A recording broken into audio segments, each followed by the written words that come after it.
እኔ ቲክቶክ ስጀምር ሰዎች እኔን ማግኘት የሚችሉት ወይም መናገር የሚችሉት ከቪዲዮዎቼ ኮሜንት ላይ ብቻ ነበር። ከዛ ውጭ ሁሉ ነገር ዝግትግት አድርጌ ነበር።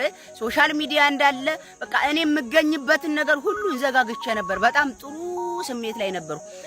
አሁን ግን ከሰዎች ጋር መግባባት፣ አንዳንድ ሶሻል ሚዲያዎችን መክፈት፣ ሰዎችን መመለስ፣ ማነጋገር ስጀምር ሰዎች ስለኔ አስተያየት መስጠት፣ እኔ ስለነሱ ስሜት መጨነቅ፣ እነሱ የሚሰጡኝን አስተያየት አይምሮዬ ላይ እኔም መስጠት፣ እነሱ የሚሰጡኝን ጭቆና እኔም ለራሴ መስጠት ጀመርኩ።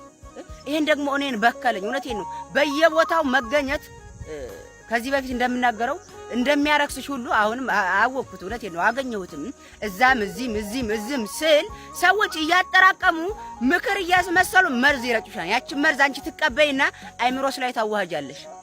እየተበከልሽ ስለ ሰው መጨነቅ፣ እነሱ ስለ አንቺ የተጨነቁ ስለሚመስልሽ አንቺ ግን በእውነታው ስለ እነሱ ትጨነቂና ራስሽን ትጎጃለሽ። ስለዚህ አሁን እኔ የሚያዋጣኝ እንደ በፊቱ ሁሉን ነገር ዘጋግቶ የመሰለኝንና ማውቀውን ብቻ ብናገር ነው የሚያዋጣው። አሁን እኮ ሰው አንድ ቪዲዮ ሲሰራ ይሄ እንደዚህ አይደለም፣ እኔ ደግሞ ለነሱ ጨነቅና አያዋጣም። እውነቴ ነው። ስለዚህ እዛም እዚህ አትገኙ።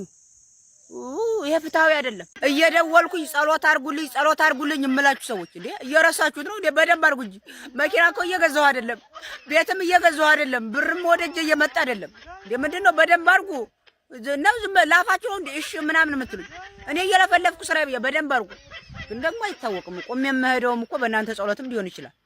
አዎ ኧረ ፈጣሪ ይመስገን። ግን ደግሞ በደንብ አርጉ። ካረጋችሁ ሀገር መኪናውን ቤቱም እንዲመጣም ቆሜ መሄዴ ፈጣሪ ይመስገን፣ ክብሩ ይስፋ። ግን ደግሞ በደንብ አርጉ። መኪናው የለም እስካሁን ወፍ አላገኘሁም። ቁልፍ አገኛለሁ እየፈለኩ ነው። ብርም ራሱ የወደቀ ብር እያገኘሁ አይደለም። ሄሎ እንዴት ነህ? ደህና። ያለህበት ሀገር ብሩ አሪፍ ነው አሉ። በስንት ነው የምትሰራው? ስንት ነው ደሞዝ? ምን አገባችሁ?